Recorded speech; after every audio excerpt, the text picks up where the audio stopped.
It is 7 o'clock, so we'll go ahead and call to order the February 16th, 2026 Parks Recreation Forestry Commission meeting. Kylie, do you have roll? Yes, we have all members present and are here tonight. So we have a quorum. Awesome. All right. First order of business to be approval of the minutes from our last meeting. Does anybody have any changes to those meeting minutes? Hearing none, all those I'll accept those minutes as submitted onto our new business. First one will be subdivision ordinance rewrite full draft. So Daphne is here tonight from the city's planning department, and she's just gonna give an overview. There was a staff memo attached, but she is gonna give a verbal overview of the project. Sure, yeah. So the subdivision ordinance is something that most people don't really have to deal with, but in my memo, I tried to, explain it as simply as possible. Basically, every time, someone wants to subdivide a land, typically, when we deal with it, it's like new neighborhoods are being built. So farmland is getting divided into all these smaller lots.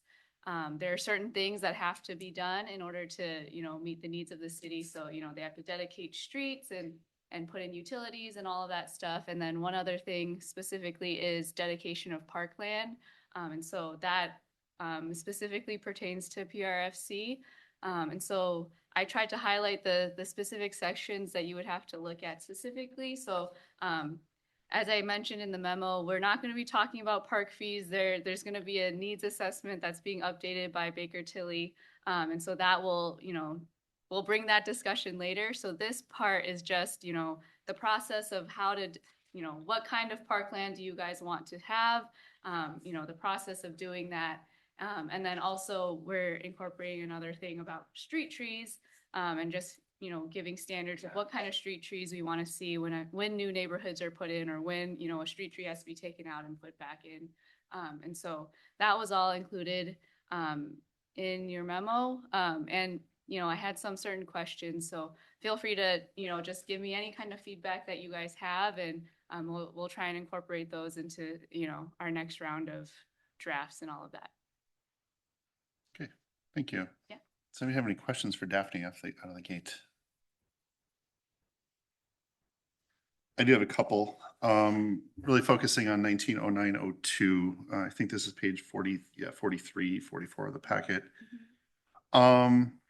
Just some language in here, Plan Commission would agree to take that as, do you need to put in there too language that, because I'm assuming you come to this body as well, right? Right, yeah. So our typical practice is we would, when there's a new plat or something, we would bring it first to PRFC. PRFC would make that recommendation to Plan Commission, and then Plan Commission makes that final recommendation to council. So that's our practice. However, it's not, I believe in our ordinance, it's just Plan Commission is written in there. Yeah. So that is something we can update to reflect. We did incorporate a lot of mentions of, the court plan, just so, that's kind of the baseline. As long as it's consistent with the corp, we made sure that was incorporated, as like kind of the baseline, but we can also incorporate if PRFC, wants to look at every single one going forward. Yeah. Okay.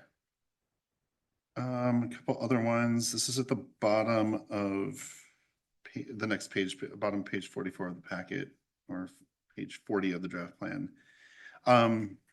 We've had substantial conversations with developers, lengthy, challenging conversations with developers about what counts as parkland. Mm-hmm. Mm-hmm. And I think section 6 of D, the usability, I think is one of the first areas I saw that kind of brings up that topic. Mm-hmm. It says dedicated land shall be usable for recreation as determined by the Plan Commission. Right. Do we have a definition of what recreation is?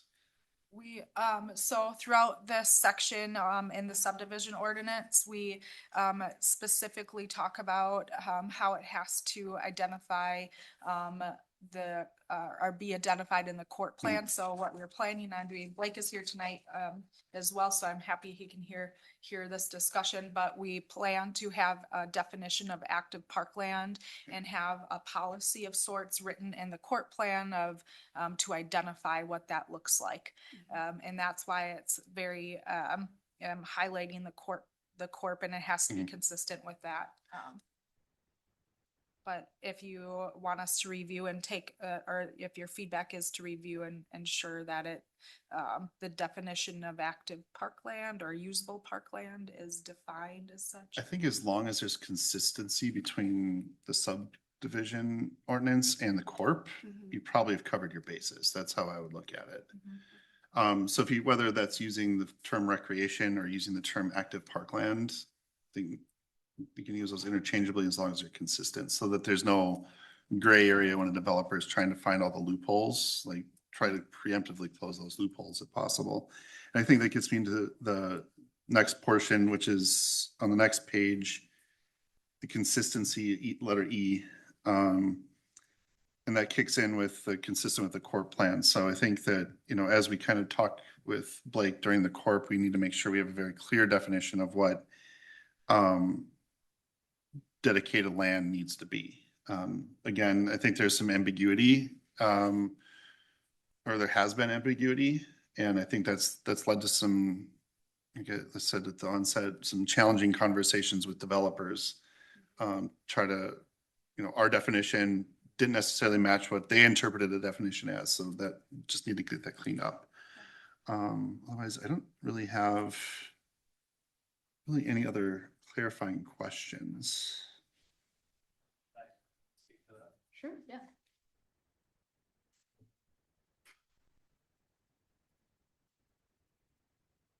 So as part of the corp, we're going to work with Daphne to figure out what that language really needs to look like.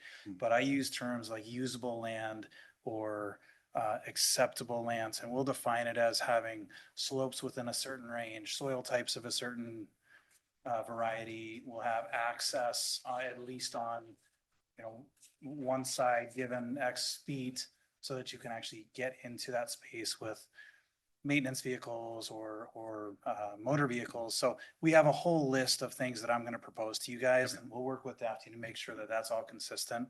But that is definitely a hard line in the corp. That's a stance that we adopt in all the corps we do, because I want you to have that teeth when you go against the developer and have to have those tough negotiations. Okay. Thank you. Any other feedback?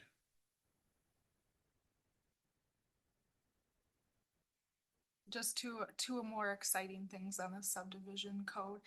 This is really, we've had a lot of those challenging conversations and trying to figure out what is parkland. So I'm very thrilled to get to the point when we adopt the corp.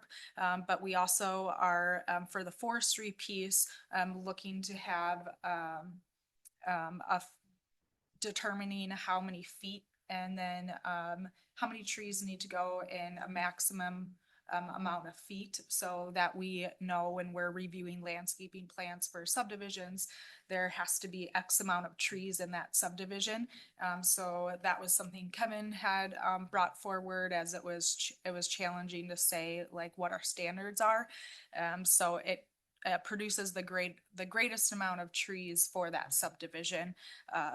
And then we also are looking into how land is dedicated to us. So when somebody is dedicating land, we have Red Tail Ridge Park, and we currently can't even mow it because we can't get our equipment across the land to do so. So we would like to have the conditions of which we can at least mow it, and somebody could potentially use the grass space before it is developed. So we're also taking a look at having those conditions written into this ordinance. Yeah, and I saw that as part of this as well, like providing us the land that's, basically ready to go. Kind of like seeing that. It puts a little bit less onus on the city to get everything prepped. Thank you, Daphne. Thank you, everyone. Thank you. I think the one other thing that I saw in here for the street trees is it doesn't really designate the type of trees. And I'm not here to say one tree is better than the other, but I would say that lessons learned from living in Chicago, where they planted the same tree and all those trees had to be pulled because of I don't remember if it was fungus or a bug, but some diversity, or like required diversity would be helpful just to make sure that something like that doesn't happen in the future.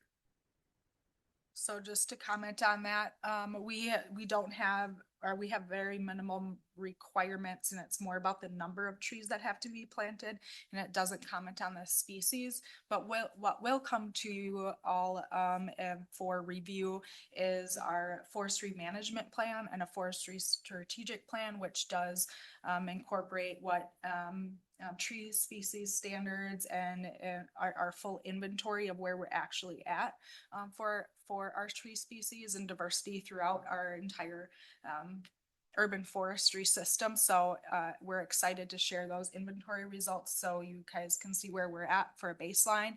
And then a management and strategic plan, both of those two plans would identify what direction we need to go in the future, and hopefully that subdivision code, and I can talk to Daphne about how that is worded so it falls in line with the direction we want to go. Thank you. All right. Any other comments or questions? All right. I don't remember which the order of business on the next. Okay. All right. Choosing the Stonefield Park and Hawk Ridge Park Playground. Nick. Oh, go ahead. I don't know, we were looking for a formal recommendation. So, Sorry about that. no worries, I didn't have the agenda. What are we Or, well, recommending? were you looking for a formal recommendation to move forward, or just comments tonight, Daphne? I'm so sorry. Yeah, I think the comments were totally fine. We'll, Okay. we'll incorporate those into our Okay. next round. And Okay. yeah. Right, sounds good. Thank you. That's right. All right, the Stonefield Park and Hawk Ridge Park Playground design selection. All right, let me just pull up a few things here. Blake is here tonight. We have hired Blake to work through the design process with us. They have gone through the evaluation of the site, the surveying, put the RFP out to six different vendors came back with designs. The design concepts that are shown on your packet there's 12 total designs that are shown on your packet, but we are recommending to select only one vendor, or the way we have it set up is to select only one vendor. So if somebody or if a company has designed out for the two playground or the two parks, we would be going with that vendor for both of the designs. And I can show that a little bit more visually. We have a total budget of $250,000. Something I didn't include in your packet, but Blake will touch on, is our budget from each of the vendors. When we look at the designs, not every design was equally the same amount of money. So he has budget numbers to kind of walk through, but all of them are within our budget. But remember, something to remember tonight is we did have budget for 3 playgrounds, and we decided to go with 2 playgrounds, Hawk Ridge and Stonefield. And so we had some extra to potentially carry forward into 2027 for our playground replacement program. The request or the designs that came in, Blake can kind of highlight a little bit further what we were evaluating and our feedback from the community. We put a survey out. I think this was potentially the first time, but you guys, maybe Nick would know better if there was a community survey done for playground designs in the past, if the community kind of got to weigh in on those in the past, but I didn't see anything that was. I know there are public input sessions for Orchid Heights. Okay. I don't remember if there's a vote, like a survey sent out for Orchid Heights. It's been a while now. So it was my first time doing this for the community, and I learned a lot. The Google survey was maybe a little bit difficult for those to kind of complete at home on their phone. So we'd like to address that. And then we've also talked through having a video of letting people know we're looking for a playground that's for 2 to 5 years old, and not for all the age range in these 2 playgrounds. So kind of just something from the city of why why these replacements are coming up and, what constraints are things that we may have, for those playgrounds. But just learned a lot through this public input process. And then, we have our recommendation, but Blake can kind of go through that. Do you want me to pull up the designs or? Yeah, if you what- can, I'll give a little bit of context here while you do that. Okay. So if you recall, this is a two-part process. I'm gonna call this part B. Part A is the site bid package. So we need someone to come in, demolish the old playground, remove the old surfacing, do the earthwork, the grading, and install the new concrete curbing. So that is what I'm gonna call tonight part A. So we're working on the bid package for that. So we're gonna be back in front of you with bid results for that part in maybe 6 weeks or so, once we get those numbers back. Part B that we're talking about here tonight is the procurement of the equipment. So the installation is gonna be in that part A. Tonight, we're only talking about the city direct purchasing the equipment. And that's important because there's a timeline involved in the manufacturing of that equipment. And so we like to divorce the procurement of the equipment and the installation, just so that way timelines sync up. When our site contractor is ready for it to go in, the equipment is here. Does that all make sense? Great. So what we did in prep for part B is we put together our budget estimate of what part A, the construction piece, is gonna cost. So we know, we don't know. We always estimate what we think the demo, the earthwork, all that stuff is gonna be. And then we took Kylie's budget, backed out our estimate of A, which gave us the envelope or the pot of money for part B. With me? So we have estimated that the part B for Stonefield and Hawk Ridge was 250,000. That's left out of her budget for the two. So we developed the RFB for the vendors and said, all right, guys, we have 250 grand to allocate across these two parks for equipment. We told them that that is more than we think you're gonna need for both of these parks together, because they're both fairly small envelopes. But we said, this is what we have, so give us your best effort within that window of available funds. So that's why when Kylie says we got quite a range of costs associated with the designs, they knew they had that much, but they didn't all spend that much, or they didn't all propose that much.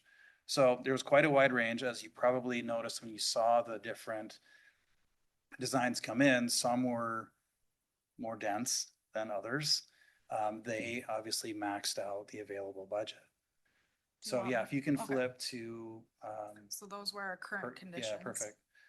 So I'm just gonna go through these here, not necessarily in detail, but is that, I'm what order trying- are we in? What was that? I'm just trying to just figure out what order we're in, but, We All right, are so- in- I'm gonna zoom Burke. Ah, so the six vendors, we had Northland Recreation, Lee Recreation, Midwest Playscapes, Gerber Leisure, Boland Recreation, and Compan.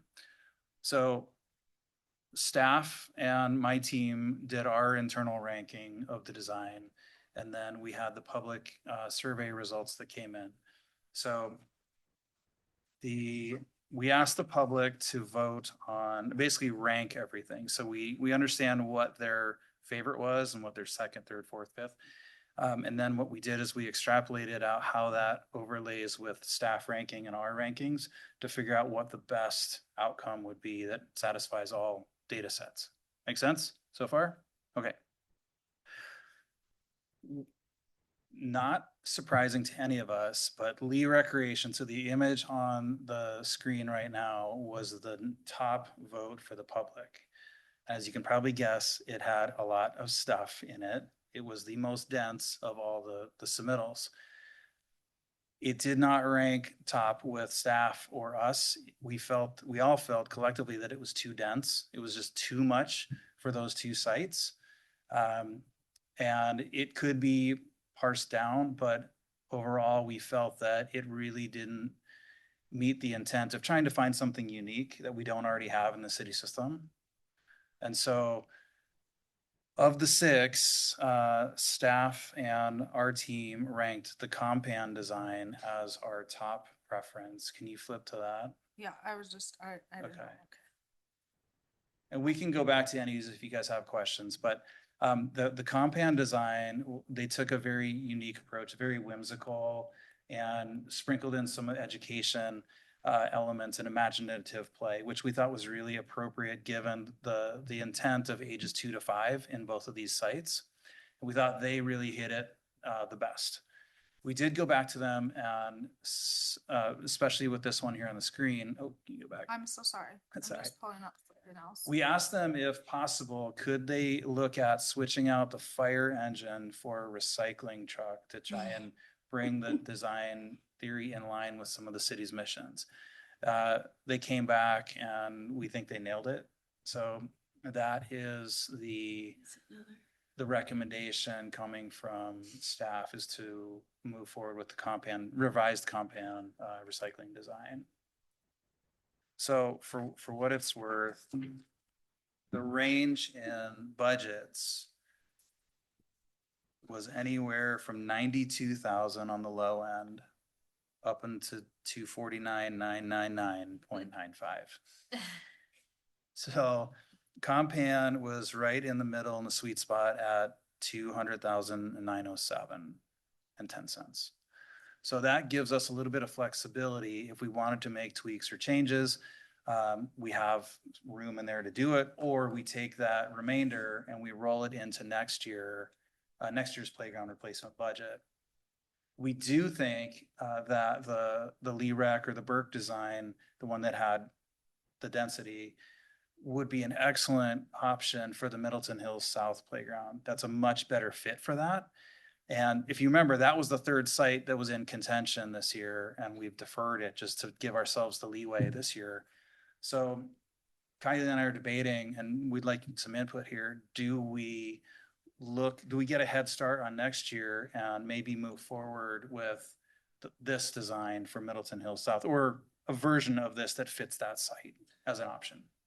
But I guess we should go back to the first question and decide on what we're doing for Hawk Ridge and Stonefield.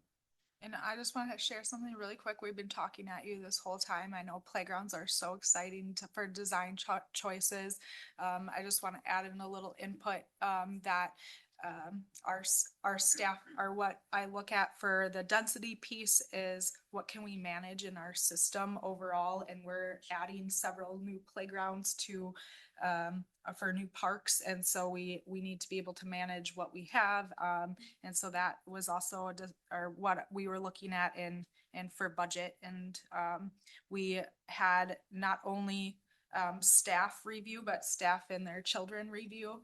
Planning department had a lot of input into this, and we went across kind of to get a lot of various opinions throughout our city as well. But that's all. I have a question for you. Can you tell us what the different surface materials that are covering the ground? Yes.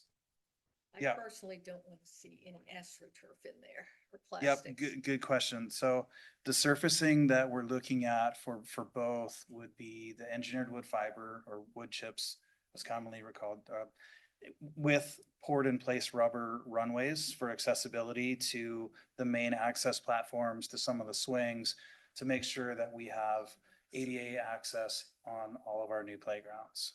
But the majority of the surfacing, yeah, you can see an example here where the gray would represent the poured in place, so the rubber, like a Rice Krispie treat rubber. Okay, And then the EWF, or the engineered wood fiber, would be the rest of it. that sounds good. That's a good question. We are looking at adding a lot more of the poured in place surfacing for playgrounds, or recommending that for ADA. We're doing that ADA audit. I brought up to this body before. We have that ADA audit coming forward. It will notify everyone that we are not compliant with surfacing or accessibility. It will notify us of that. And then, so we are looking at poured in place for also maintenance. It said in that CIVIC report in several occasions. Almost every single park had a report that the playground wood chip fiber was not adequate in several fall zones because it gets moved around. And at like swings, you see it swipe out in several locations. We don't have the staff to just go back and scoop the wood chips back in where after people are done swinging. But we are looking at that. I've also been in conversation and communication with a playground turf company, which is very different from turf that is on a football field, and what they utilize for surfacing is very, very, very different. But looking into that as being an option, because with poured in place surfacing, you can, if you get a high use area, especially at a community park, the poured in place, you'll see dig out or scuff out in a lot of like transition zones at the end of a slide or in spinning areas. But in turf, it seems to be a lot more durable and a lot less maintenance. And there are some really positive things that I'd like to explore further with turf material. Yeah, I would say the artificial turf has come a long way since the AstroTurf of yesteryear. It's made with high recycled content. In some cases, it actually applies to LEED certifications. So what we used to think of as sort of that plasticky artificial grass is very, very different now. So it also has some stormwater benefits, but yeah, so we'll continue to look into that. Thanks. My question is, the port in place, can it be repaired in high traffic areas? Yeah, it can. So one of the things to know, while I'm going to tell you it can be repaired, you will never get a color match Oh, because well, UV degradation. So what our strategy is, let's say it's the same color as this green countertop, we would come in and we would cut out a circle and do blue or gray. So I'm contrasting yeah, so that it's very clear. We're not trying to fool you and match it. We are going totally different. yeah. And that actually kind of is fun. Sometimes we'll Yeah. design that in the start and we'll do colored patterns throughout. When we're just doing the runways in smaller areas, that doesn't make a lot of sense. But if we do the entire thing, like at Middleton Hills South, for example, if we were to do that entire footprint in the PIP, we're going to have designs in that. Yeah, cool. We're It's doing like one. it's like, well, I'm not trying to pretend I'm a natural pink. I have no comment. I get it. Thank you. I had a question back to ADA, and we talked about like the 3 tiers of playgrounds. I think the second tier is 25% of this type of surface. So two-part question, is this 25% get us to like some certificate of ADA? And then is it 25% of all of our parks? Is it 25% of each park? The tiered, so in our playground replacement program, we had the tiered levels of budget applied to each of the playground and, of what you're talking about. For that first tier, there was engineered wood fiber. The second tier was 25%. So you would design it in such a way that you would have your, you would design it in such a way that you have. Like similar to this, yeah, where like similar. the high traffic. Yeah, you have areas to get to a swing. So if you have an ADA swing, so you can provide that accessible play in a greater amount. But 25% is probably. It's just like an arbitrary cutoff. It's not like mandated by Yeah, ADA. no. So actually, the engineered wood fiber in most cases will meet the ANSI requirement for ADA access. Now, is it best practice? No, it's not easy. I've tried it in a wheelchair to try and navigate through, and it's not easy or fun. Does it meet the letter of the law? Yes, but we're trying to do better than that and make this a very appealing environment. So there's no magic number, 25%. Okay, I was just curious if there was some kind of. It was trying to get us to a point where we'd have transition or some And that component of makes- ADA. And that play makes at sense in every- terms of like budget of like everything, it being expensive, but to me, it does make sense to have it more accessible to like swings and slides where you would see that degradation. And I think like something to note are with surfacing, since this is the hot topic for tonight, is if we do have wood chips, it's something that we spray with weed killer on all of our playgrounds throughout this season, because we don't have the manpower to hand pull weeds.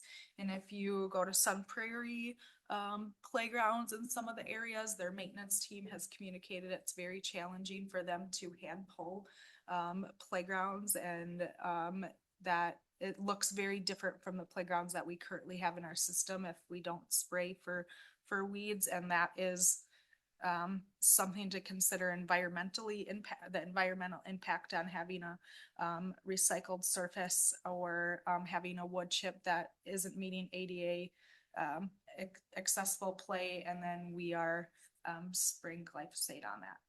Yeah, the biggest challenge in playground weeds is the thistle, which, as you probably well know, is terrible for your skin, especially if you're a kid. So that's the one that we see most often in the wood chips. And once it's in, it's really, really hard to get out.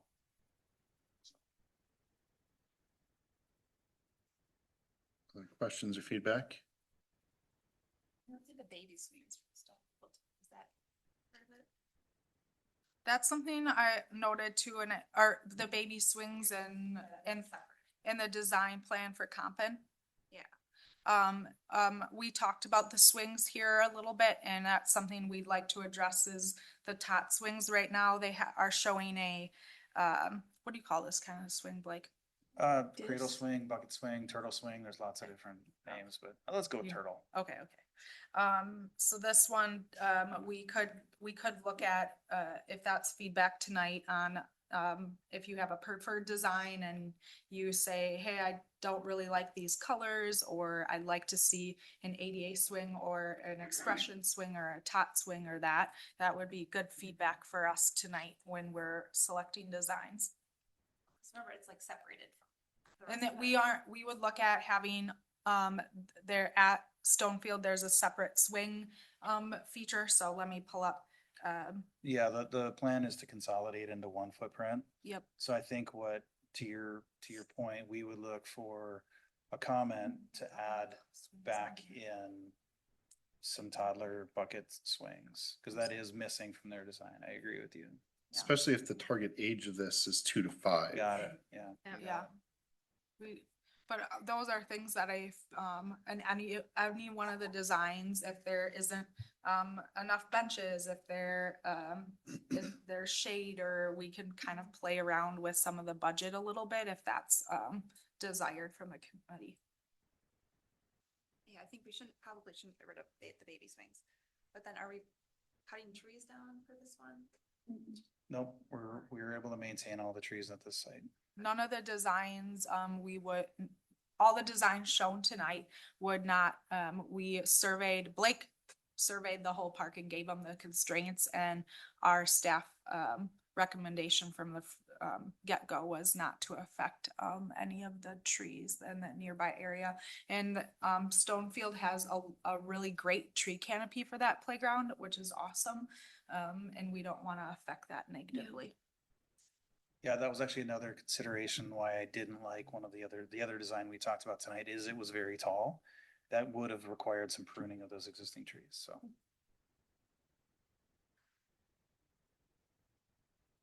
Really like the compound one, so I said, I think it's, I really like the colors and like the learning aspect of it. Something neat I've seen from other parks, I don't know if any of our parks have it, is like on those learning aspects, if they have words, sometimes they're in dual languages, like English and Spanish. That's something really neat I've noticed about parks that some have that I think is really cool. I also like the first one, but I definitely get that it's probably too much. And also I think some of those areas, I don't know if it would really hit like 2 to 5 year old. I feel like some of those would probably be better for like 5 to 11, especially if those slides are like bigger slides. So I do think it would be nice to have something like that at Middleton Hills South, like you said. I think that would look really nice. And I don't think I like the one in the middle. What is it? The landscape structures very much. It's kind of sparse, and like sensorily, the colors don't really stand out to me. It kind of has a very beige feel that I don't think would engage kids very much. Good comments, thank you. Comp and one, we don't have a lot of the color scheme in the city for our playgrounds. It's kind of nice to change it up a little bit. And I'm kind of the opinion that I like the idea that the comp and one would give a little bit less or have cost a little bit less than the maximum. And I would be very much in favor of carrying forward that funding into next year, just because we have it now. And that means we just have to get less money next year to be able to, hopefully replace the Middleton Hills playground. I also, when I was looking at the Burke design, yeah, that is a lot in a for the small areas of these two parks, but the footprint of Middleton Hills South is so much bigger, and it could just be, I think about when you have a bunch of kids in a playground too, safety becomes an issue. If you have too many kids in one location, next thing you know, they're all bumping into each other, and or parents running up and around with their kids on the playground structures, which I'm sure all of us have done, right? I think it's just nicer to spread out when possible. And that would be great at Middleton Hills South. I really love Lily's idea of the 2 languages on any of the learning boards. That's excellent. On the, what did you call it? Burke or the Lee? I like those shade Yeah. sails, and I don't know if that's something that isn't needed at Stonefield, but I guess hearing that none of the trees were coming down and looking Yeah. at the current pictures, I do see some tree coverage. Yeah. And that's what I was reviewing as well. And You can see it. Does Hawk Ridge have good coverage too? You just Not as, mentioned Stonefield. not as much. Like there's, if you see kind of down this park is. maybe even over a park bench. Yeah, But for I the feel like parents. those Yeah. are things we could kind of explore in the design. But I'm hearing that we want to try to lower the budget to roll over funds, and I think it was around $200,000. I'm hearing we want to look at swings for tots at Stonefield or at both of them. Tot swings for both locations. Dual languages, I can't see the images that close. We once a design is selected, we can see if that's an option for dual languages in those learning panels. And then shade structures, I think looking at how things could be shaded. And there's options for shading the structure or for seating area too. So I don't know if there's a preference or what your thoughts were. I think just having shade available, because the way that I take my kids to the park is like, okay, what time of the day is it? Okay, I know these parks have shade on them, and I don't have to like chase them around with a hat and sunscreen every. Right. Are those also rainproof? What? Proof? Could you I duck don't know if under? I'd go proof, but Yeah. it's a woven fabric, Uh-huh. so moisture will get through it. If it's in a driving rain, water is gonna come through, but in a light rain, when we would maybe push the limits of having our kids out, it would help. Okay. I feel like just based on when I had little kids, that having the benches at least be a little bit more covered, because if Yeah. you have a little one running around and then a baby in a stroller, it's nice to be able to take them aside and have them not be in the hot sun. So that would be my personal preference over shading the actual play area. Yeah. I'm just thinking like, what is it, Fireman's Park, where there's like a bunch of young trees and you're like trying to. That one branch. Yeah. But I do really like the recycling truck. I do too. I do was like, too. that thing's cool. Yeah. Love the raccoons. Mm-hmm. Also known as trash pandas. What are they called? Trash panda? Any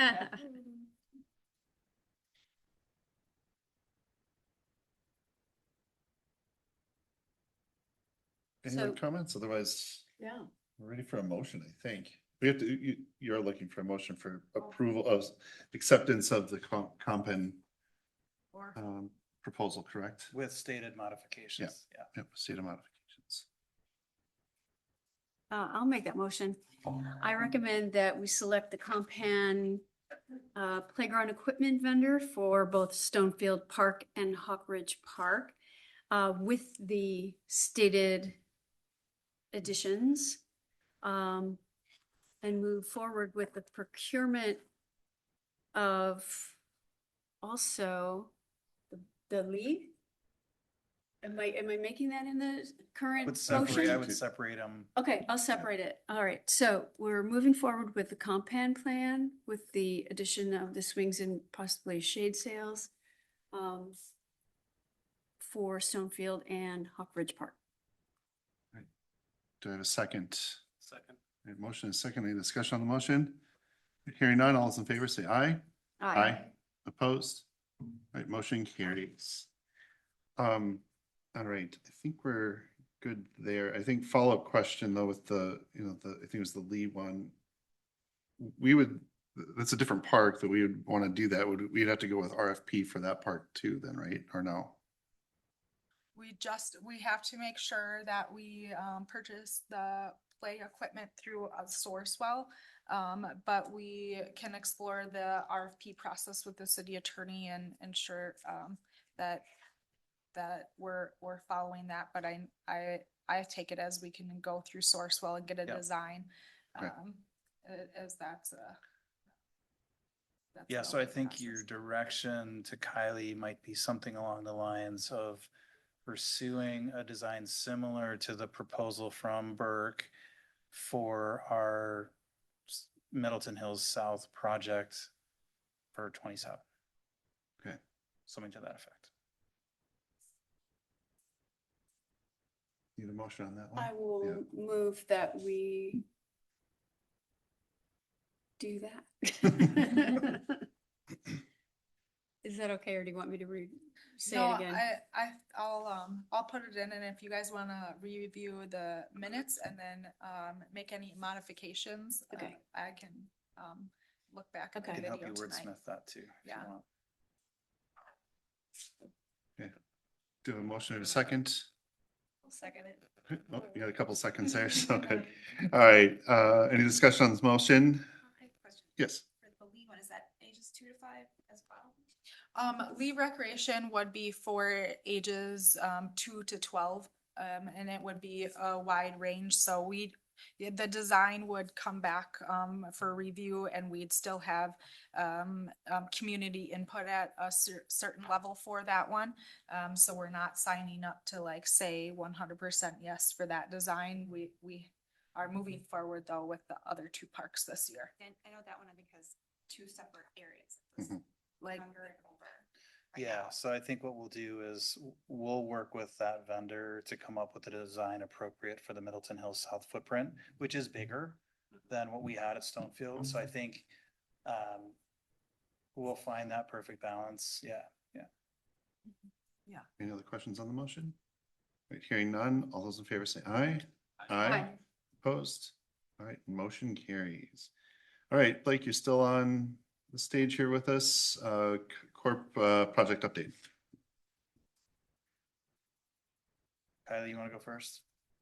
Um, Or do you want me to go? yeah, I think you're good to cover the survey results and our two really just highlight what we accomplished to this point. Blake's been working hard at the court plan and getting us to this stage, so. It's not all me, it's my team, but thank Yeah. you for the confidence. Yeah, so we've been chunking away. This is our second PIM tonight. Thank you guys for coming early.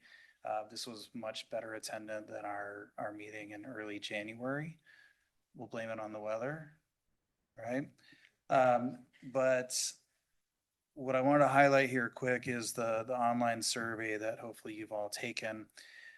As of Friday, we had 686 responses. As of this morning, we have 746. So Kylie's team did a push. Laura didn't, maybe I'll give Laura credit. Laura did a push on Sounds great. Friday as a reminder, and that yielded about 60 additional responses over the weekend, which was great. So we are drawing near the end of our survey. We want to close it out here pretty soon and start really diving into the results, but I want to give you some highlights here. So interesting, I don't know if this is a highlight, but 20% of the respondents actually don't live in the city.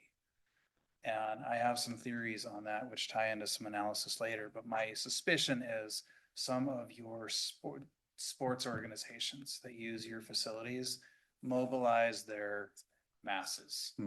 Because we saw some very prevalent themes emerging in some of the open-ended responses, which tells me they were drawing on their user groups. So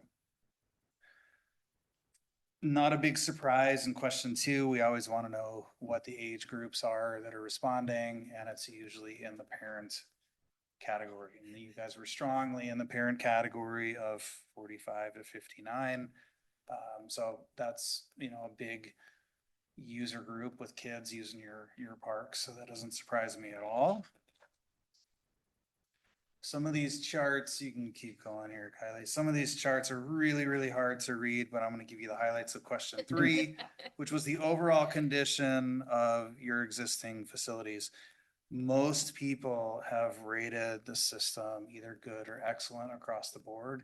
Some of the notable highlights were the shelters, open air shelters, playgrounds, your trails, which don't surprise me, the aquatics, so the splash pad and bow and pool were cited as being in the best condition across your system. Soccer fields and parking lots were ranked the worst. And if you refer back to my comment of the non-residents, I think that one of those user groups has mobilized here pretty heavily. So question 4 got into what needs improvement. Resurfacing and maintenance of your existing trails was very, very high. Soccer shockingly showed up again, asking for better turf and more fields. The dog exercise areas were cited, and that doesn't surprise me. As you know, we're going through the master plans for both the dog parks. So we've heard a lot of dog enthusiast input over the last few months. So that doesn't surprise me a bit. One thing that did surprise me, I wanted to bring up, was water access. As you guys know, we really only have one portal into the lake system here, and that's at the new park. I'm curious, is the Trailhead Park going to have paddlecraft access? I don't know. Not to put you on the spot, but We, there was a design, concept design approved by the, Common Council before my time. And it's very conceptual. So we have been discussing the, water trail, and if we, manage that actively or not. We haven't been actively managing the, we'll call it the water trail or the creek as a, paddlecraft, access point. And we are in conversations with Dane or, the DNR to kind of see whose responsibilities are what, when it gets into Pheasant Ranch, past the Lake Mendota. So we want to understand that a little bit further. that's a good point. I mean, technically that's waters of the state once it's navigable, so that probably falls out of your jurisdiction. But you may be able to provide an access point in, I don't know. Yeah. But it's curious that showed up several times in the survey, is wanting more water access. We can't make that happen very easily since we don't have access to Mendota, other than our one spot. So just for what it's worth, thought I'd point it out. Okay, so moving on to question 5. Most people have said that their demands are met across the recreational system, with some interesting exceptions.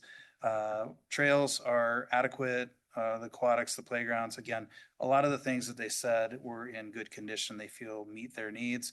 Sledding hills was noted a number of times as an inadequate. So make some more hills, I guess, is what we're gonna try and do. More soccer fields shows up again. more trails and fixing some of the missing connections throughout the city, which we all know is a high priority.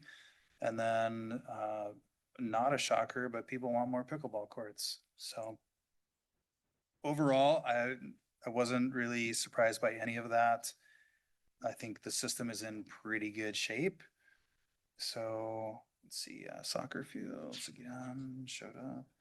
The age group that was cited as not adequately served is always the tweens, right? And the teens, 13 to 18. That's a really tough group to capture. Some of us have kids in that age group and struggle daily with how to deal with that. So we'll continue to try and be inventive and creative and provide safe spaces for everyone. But what else I want to highlight here for you? As a side note, my teenager today, I said, you need to get outside and go do something. And do what? So that's to your point. It's tough. Yeah. It's tough. Okay, so question number 9, the 2 most used facilities in the city, athletic fields and bike trails, neither of those surprise me. Again, I really think you got a lot of input from some of your select sports stakeholder groups, which is fine. Dog parks came up quite a bit in the open-ended responses, more soccer field requests. And again, the trails, making the connections in the missing links across the city, connecting to the city of Madison also came up quite a bit. So that's going to be a continuing effort. When we talked about what their priorities were in terms of investment, maintaining and updating existing facilities was a higher priority than developing new. But I'm going to refer back to some of the prior discussion about parkland dedication. We're required by statute to accept that land, develop parks where people are going to be living. So that's not going to go away. We just need to be strategic about how we do that and how we allocate funds across the system. Restroom access and quality was the number 1 cited request to tackle, which we see in all the communities we work in, because everyone wants a clean, usable, accessible bathroom. There it is. There is 94 pages in 5 minutes. I attached the full survey results, but it is many pages. It's robust, And it which is doesn't what we have, want. it's missing how many? 60. 60 results. And are you keeping it open for any more days here? I would say we close at end of the week. I mean, you did the last push on Friday. We certainly Okay, yielded results from that. I think kind of. at this point, we are well beyond statistically valid, Yeah, well beyond. So I'm feeling pretty good about it. okay. Any questions on the survey results? Surprises? I think the large impact of soccer could be felt by both the soccer community and also the ultimate frisbee community. Because I know I'm very avid in like a lot of the ultimate frisbee like group chats and stuff. I know this survey has been sent out in those specifically for people who are looking for like more field space, since most often they play at like the elementary school fields, and then the elementary schools get upset that the fields get torn up. So there's a lot of like tension there. And some people also wanted like lights on the fields. I know all that was like put in there as well. So I think it's like a kind of like a combined effort from both of them, because I think a lot of times ultimate frisbee lumps itself in with soccer since they take a lot of the same field space and amenities. Sounds like a confession of palate stuffing to me. It's a great comment though. You're right, because it is a shared, compatible use. So that's good. Do you know my kids? They're playing at Cromery. Maybe you do. Probably. Yeah. Good. So yeah, we're thrilled with the results. We're going to continue to wade through it. And a lot of those ideas will get folded into all the boards you saw tonight and the recommendations that we'll be coming back at you with at some point down the road. We have data points from our 2 PIMs. We have data points from staff review. We have our stuff. So the more feedback you guys want to provide us, the better. If you have just like a kind of a general timeline of what's coming next, for this body, that might be important. We have the timeline, I guess I can pull up, but So did Just you, hold did you tight. guys ever work through the goals and objectives? I know that was on your agenda back in the fall. I Oh, don't know yeah. How far that went. that needs to come back forward, doesn't that? Yep. Goals and objectives, we went through, I don't know why this isn't loading with the timeline there. We, all reviewed the goals and objectives from the previous court plan. And there was, feedback and notes provided there at the next PRFC meeting. I'm happy to provide, the feedback that was provided, kind of review what the previous goals and objectives, and then from our staff team's recommendations, what some of the focuses, just taking some of the feedback here. I don't want to have any more than like 8 or so of those objectives. So just I can definitely bring that back to PRFC at an upcoming meeting so we can get those confirmed for Blake. Yeah, I would say let's try and do that at the next meeting potentially, so we can solidify that. I think that's an important piece. It really sets the tone of your document. And then we can build the evidence behind those goals and objectives to support. So we're gonna be chunking through the rest of the sort of the back of house documents, the demographics, the environmental analysis, all that stuff that is important, but doesn't ever feather into the CIP that Kylie and Laura are caring about. So we're chunking through that now, and we'll be folding in all these ideas into the recommendations. And so I'm hoping that, what is this, February? I'm hoping in May that we've got a final draft for you guys. So Daphne and her staff are doing the mapping. Since they're already doing mapping for other plans, it made some sense for them to fold that in, since they were already in that mode. So it's been helpful. Okay. You want me to keep talking? I mean, I can. Any keep other talking. feedback? All right. Well, thank you very much. Thank you, guys. Thank you, Blake. All right, next agenda item, the 2026 Middleton Gators agreements. Sure. So this is just the annual agreement. We go through this every year. The big change besides the 2025 moving to 2026 on it is a participant fee moving from $70 to $75. That starts cutting down the cost of our subsidizing the Gators. So we'll be subsidizing them $3,675 this year. Down from $7,700 last year, and that's down from the year before. And we've been working hard with them to get to a place where in the near future we will not be subsidizing. Okay. And this is a trend for future user agreements that we'll be bringing forward, is trying to get to that net zero cost recovery. Any questions or comments? Just out of curiosity, have we like always subsidized them, or was that coming out of like a COVID thing, or just always been that way? We think it's always been. I would say the Gators pay some money, and there's some user groups that do not pay any, and we're subsidizing a lot more than we were with this group. But we started working with the Gators more immediately with the pool and constraints that we had with our lifeguard staffing and that. So we were starting to walk through with other user group agreements and reviewing those with you guys as well. Thanks. Okay. Any other questions? Okay, no, I'll accept a motion.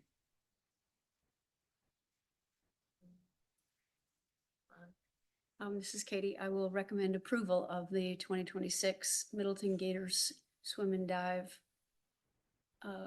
contract with the Bauman Community Pool.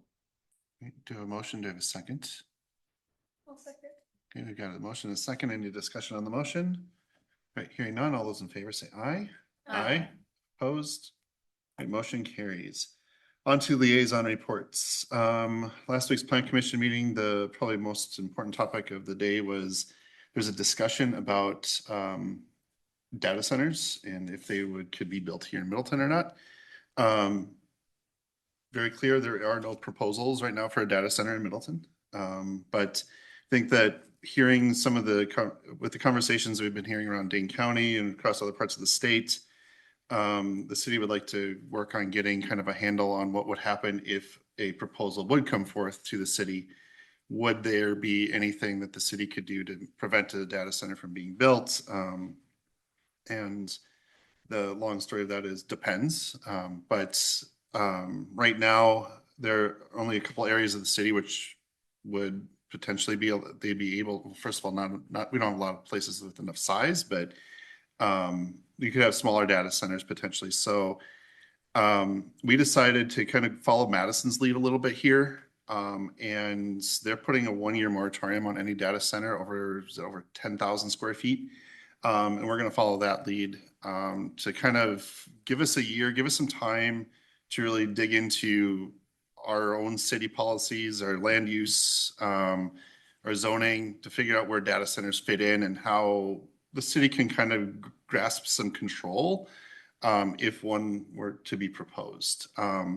So like I said, there's nothing planned right now, just kind of trying to get ahead of things a little bit. So we don't have what happened in DeForest, what's happening in Beaver Dam, what's happening in Port Washington, et cetera, with data centers kind of being rammed through really quickly and public trust of their government being completely eroded. So, yes, Susan. Yeah, I've got a question. Did you discuss the problems, issues associated with the data center coming into like town of Middleton, town of Springfield, town of Westport? We did not. It's more of a, Those would right. have an impact on us too. Right, but those would be outside of the city control too. So, we're focusing really on for example, like there's Airport Road Business Park, and there's a pretty sizable vacant land right now just west of the Beltline, that could be a suitable size for a smaller data center. So what would happen if somebody would come and propose a data center there, right? And so like, what could the city do? And I think that we're going to spend the next year trying to figure all this out. And because right now, I don't think any of our zoning ordinances had data centers really anywhere in it. So it needs to be added into it, and we have to figure out how to do that. I guess maybe keep in touch with the county. Yeah, the county has a operating group right now that just met for the first time last week to kind of talk about the emergence and what are we going to do about the seemingly endless requests to build data center in southern Wisconsin. So, did Conservancy Lands meet since we last met? All right. Well, that is all for our agenda tonight. So have a great night, everyone. Thank you. Thank you. Thanks, everyone. Daphne, did I summarize that correct? All right.